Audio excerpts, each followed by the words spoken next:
বিসমিল্লাহির রহমানির রহিম। আমরা লিখিত আকারে মাননীয় প্রধান নির্বাচন কমিশনারের কাছে যে আবেদনগুলো জানিয়েছি এবং যেগুলোর প্রেক্ষিতে আমাদের আলোচনা হয়েছে সেগুলোর কয়েকটা আমি জাস্ট একটু আপনাদেরকে পড়ে শোনাচ্ছি। সংসদীয় আসন পুনর্বিন্যাসের বিষয়ে আমরা তার কাছে আবেদন জানিয়েছি যে বিদ্যমান আইনের ৭ ধারা অনুযায়ী সংসদীয় আসন পুনর্বিন্যাস সংক্রান্ত নির্বাচন কমিশনের সিদ্ধান্তই চূড়ান্ত। সুতরাং আগামী ৬০ দিনের ভেতরে এ সংক্রান্ত আবেদনগুলো নিষ্পত্তি করে গ্যাজেট প্রকাশ করতে হবে।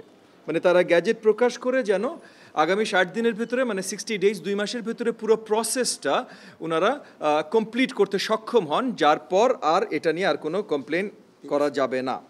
একই সাথে নির্বাচন আচরণবিধি বিষয়ে কয়েকটা আবেদন আমরা জানিয়েছি। এর ভিতরে একটা ছিল প্রস্তাবিত পিভিসি ব্যানার ব্যবহার না করা সংক্রান্ত সিদ্ধান্ত প্রত্যাহার করার দাবি।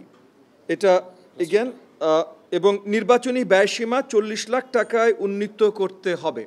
এই দুটোর কারণ আসলে মোর প্র্যাকটিক্যাল কারণ।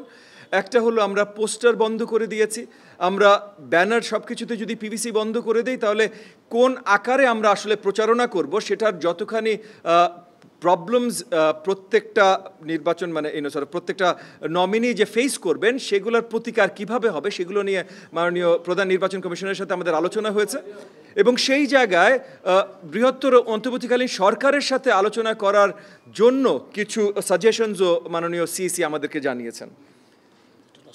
আর ফাইনালি যে বড় ইস্যুটা ছিল হলো কোনটা? প্রার্থীর অযোগ্যতা নিচে 2 নম্বরটা। হ্যাঁ, প্রার্থীর অযোগ্যতা। সরকারের নির্বাহী আদেশে কার্যক্রম বা নিবন্ধন স্থগিত থাকা রাজনৈতিক সাংগঠনের কেন্দ্রীয়, জেলা, উপজেলা পর্যায়ের কমিটির সদস্য এবং অঙ্গ সংগঠনের কেন্দ্রীয় কমিটির কোনো সদস্যকে ত্রয়োদশ জাতীয় সংসদ নির্বাচনের জন্য অযোগ্য ঘোষণা করা।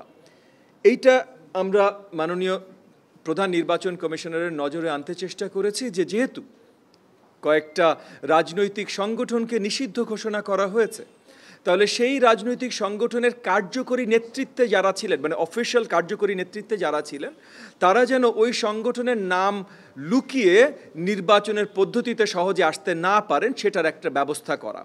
এবং সেখানেও মাননীয় প্রধান নির্বাচন কমিশনের সাথে আমাদের আলোচনা হয়েছে যে এটা সরকারের সাথে আলোচনা করে ওনার কাছে যদি অর্ডার আসেন তাহলে ওনারা সেটা বাস্তবায়ন করতে চেষ্টা করবেন এবং সেই জায়গায় নিশ্চয়ই আমরা উত্থাপন করব। এবং ফাইনালি আমি যদি একটু জাস্ট আমি শেষ করে তারপর আপনার প্রশ্ন নেই যদি মাইন্ড না করেন।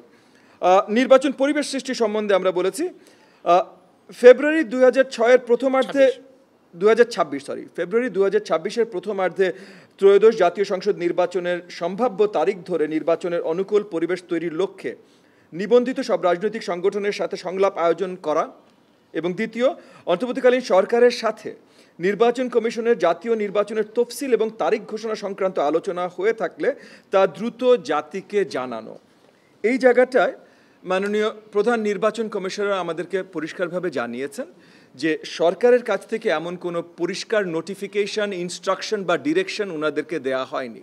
ওনারা এখনও কাজ করছেন অরিজিনাল যে আলোচনা মাননীয় প্রধান উপদেষ্টা দিয়েছিলেন 2024 সালের 16 ডিসেম্বরে, যে ডিসেম্বর থেকে জুন, মানে 25শে ডিসেম্বর থেকে 26শে জুনের ভেতরে নির্বাচন হতে পারে। ওনারা ওই টাইমলাইন হিসেবে কাজ করছেন। ওনারা কনফিডেন্ট যে যেহেতু ওই টাইমলাইন হিসেবে কাজ করছেন ফেব্রুয়ারি নির্বাচনের জন্য ওনারা পুরোপুরিভাবে প্রস্তুত থাকবেন।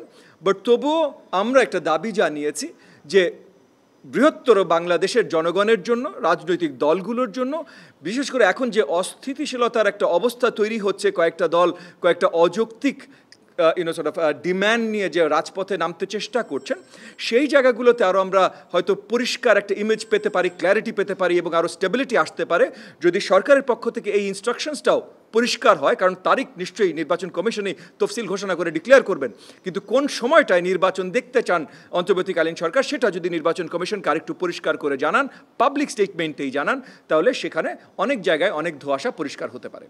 সো এইগুলো বৃহত্তর ইস্যু নিয়ে মাননীয় প্রধান নির্বাচন কমিশনের সাথে আজকে আমাদের আলোচনা ছিল। এইখানে আপনাদের যদি আর কোনো প্রশ্ন বা আরও কোনো ক্ল্যারিটি প্রয়োজন হয় আপনারা নিশ্চয়ই করতে পারেন।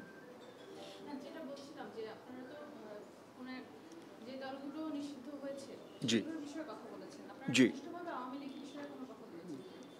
জি জি, নিষিদ্ধ তো আমরা যতদূর জানি ইতিমধ্যে আওয়ামী লীগ এবং আওয়ামী লীগের অঙ্গ সংগঠনই হয়েছে।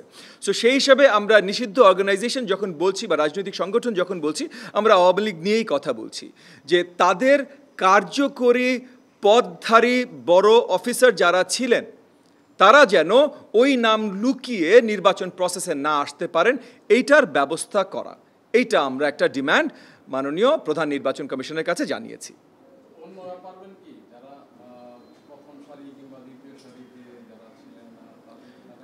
দেখেন, সারি বলতে আমরা জানি না, মানে ইন দ্য সেন্স যে আপনি বলতেই পারেন যে একজন বড় নেতা ছিলেন না ছোট নেতা ছিলেন, এখন বড় ছোটর মাপ তো আমরা আসলে জানি না। সো আমরা যেটা বলেছি যে কার্যকারী অফিসিয়াল নির্বাচন কমিশনের কাছে দলের যে আপনার কেন্দ্রীয় কমিটির যে লিস্টগুলো থাকে জেলা লেভেলের উপজেলা লেভেলে, সেই কেন্দ্রীয় কমিটির কার্যকরী লিস্টধারী পজিশনে যারা ছিল তাদের সম্বন্ধে আমরা বলেছি। তাছাড়া কে বড় নেতা ছোট নেতা এটা হিসাব করার কোনো উপায় যেহেতু আমাদের কাছে নাই, এবং নির্বাচন কমিশন আইনের বাইরে কাজ করতে পারে না। সো নির্বাচন কমিশন আন্দাজে কাউকে নির্বাচন প্রসেস থেকে বার করতে পারে না। দল হিসেবে তো আওয়ামী লীগ নির্বাচন করতে পারবে কিনা সেই সিদ্ধান্ত কিন্তু এখনো হয়, কার্যক্রম নিষিদ্ধ হয়েছে এবং নিবন্ধন স্থগিত হয়েছে। সেই ক্ষেত্রে আপনি আসলে অ্যাকচুয়ালি দাবিটি কি করেছেন আর কমিশন এতে কি বলেছে? প্রথমত নিবন্ধন স্থগিত হওয়া মানেই তারা নির্বাচন করতে পারে না। কয়েকদিন আগে বিবিসিতে বলেছে যে আওয়ামী লীগ নির্বাচন করতে পারবে কিনা নির্বাচন কমিশন সিদ্ধান্ত। আমি মাননীয় প্রধান উপদেষ্টার প্রতি পুরো সম্মান রেখে বলছি যে আইনের ঊর্ধ্বে কেউ না। তো আইন যদি অন্তর্বর্তীকালীন সরকার একটা পাশ করেন, সেটা সেটা প্রজ্ঞাপন জারি করে করুক, যেভাবে করুক, অধ্যাদেশ জারি করে করুক, আইন যদি একটা পাশ করেন, তাহলে সেই আইনের যে letter of the law maintained হতে হবে। সো আপনি যদি বলেন যে নিবন্ধন স্থগিত, তাহলে যতক্ষণ পর্যন্ত এই স্থগিতটা আপনি না উঠাচ্ছেন ততক্ষণ পর্যন্ত নির্বাচন তারা করতে পারবে না। সো এইখানে আর এটা নিয়ে আলাদা আলোচনা করার কোনো প্রয়োজন নাই। এখন যদি সামনে এসে নভেম্বর মাসে নভেম্বর মাসে তফসিল ঘোষণা হলো, বা তফসিল ঘোষণার সময় একই সাথে আপনার অন্তর্বর্তীকালীন সরকার ঘোষণা দিলেন যে এই যে আপনার স্থগিত আছে সেটা তারা উইথড্র করে নিলেন, তখনই নির্বাচন নিয়ে কথা হতে পারে। তার আগে নির্বাচন নিয়ে কথা বলাটাও আসলে কোনো জায়গা নেই এই কথার।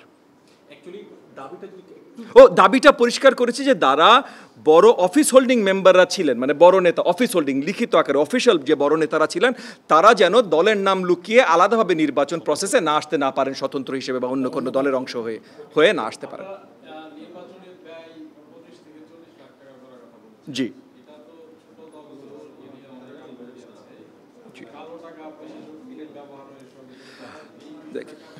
জি, আমি পরিষ্কার করতে চাই যে 25 লাখ টাকা যে নির্ধারণ করা ছিল, এটা যেই সময় নির্ধারণ করা ছিল, ওই সময়ের ক্রয় ক্ষমতা, rate of inflation, number of voters per constituency, এগুলো তখন থেকে আজকে অনেক বদলেছে। এবং আমরা ইতিমধ্যে দেখেছি যে লাখ টাকায় আসলে নির্বাচনী খরচ কেউ সীমিত রাখে না, এটা মাল্টিপল কোটি টাকায় চলে যায়। সো এখানে যদি আমরা নাম্বারগুলো বাস্তবিক না করি, তাহলে আমরা ক্যান্ডিডেটদেরকেও জোর করছি আসলে যে কিছু মিথ্যাচারের সাথে সংযুক্ত হতে। সো আমরা যদি সংখ্যাটা আরও বাস্তবিক করতে সক্ষম হই, তাহলে ক্যান্ডিডেটরা আসলে আরও স্বাচ্ছন্দ্যে সুন্দরভাবে তারা নির্বাচন প্রসেসের সাথে সংযুক্ত হতে পারে। জি, এখন কি আপনাদের মনে হচ্ছে যে পোস্টার বন্ধ করে দেওয়ার পরে ব্যানার বা বিলবোর্ডের মতো বিষয়গুলো, বিশেষ করে বিলবোর্ড নতুন করে যুক্ত করার কারণে আপনাদের ব্যয় বাড়বে বলে আপনারা মনে করছেন? দেখেন, সত্যিকার অর্থে যদি কথা বলতে হয়, বিলবোর্ড যদি আপনার মানে ক্যান্ডিডেটের ভাড়া করতে হয়, তাহলে 40 লাখ টাকা দিয়ে নির্বাচন হবে না, যেটা বাস্তবিক। সো বিলবোর্ড আমরা নির্বাচন কমিশনকেও আমরা আবেদন জানিয়েছি যে উনারা যেন, যদি বিলবোর্ড আসলে ওনারা সিস্টেমটা করতে চান, তাহলে উনারা দায়িত্ব নিয়ে ক্যান্ডিডেটদের জন্য বিলবোর্ডের ব্যবস্থা করেন। এই আবেদনটা আমরা নির্বাচন কমিশনকে জানিয়েছি। জি জি, আপনাদেরকে অসংখ্য ধন্যবাদ। জি জি, ছবিটা দিয়ে দেন।